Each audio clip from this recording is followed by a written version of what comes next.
Hi everyone, it's Catia from the blog Beyond Lisbon, and today I'll be talking a bit about Portuguese food. Some time ago I was reading an article on the New York Times which made me think of the emotional link that we Portuguese have with food. The text is all about a Portuguese-American chef called Jorge Mendes.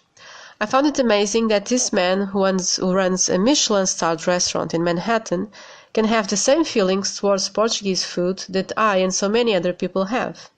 And it has a lot to do with mothers and family in general. If you've been to Portugal, you'll know that, more often than not, we love food. More than that, we love Portuguese food, which always brings some memories of good times, bad times, childhood times, you name it. I know one person who, when recalling a place that he's been to in the country, will say something like, "Oh, I remember that place, I had this and that for lunch."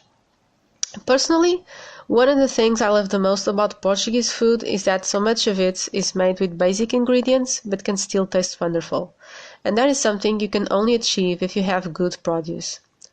Many such dishes are what I call poor man's food, not in the sense of I only have a few bucks so I'll just get something to fill up my stomach, but in the sense of getting the most out of every ingredient.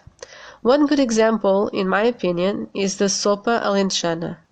Back in the day, when salted codfish was something the poor could eat every day, someone came up with this soup. The recipe? Incredibly simple. It uses the water in which the fish was boiled, garlic, slices of bread, best made with day-old bread, fresh cilantro leaves, and a few drops of olive oil. If they happened to be making the rich man's version, they would include a few bits of cod and a poached egg. Sounds bland? It's delicious. The fact is, a lot of this poor man's food is actually our version of soul food. Sometimes tourists will make funny faces looking at certain dishes or reading about them. I get it. But the way I see it, it's all a bit relative.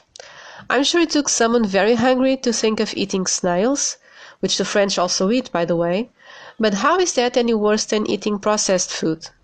So next time you're in Portugal and someone offers you pig trotters, for example, also eaten in Spain, Italy, France, Japan, Korea, and I'm sure several other countries.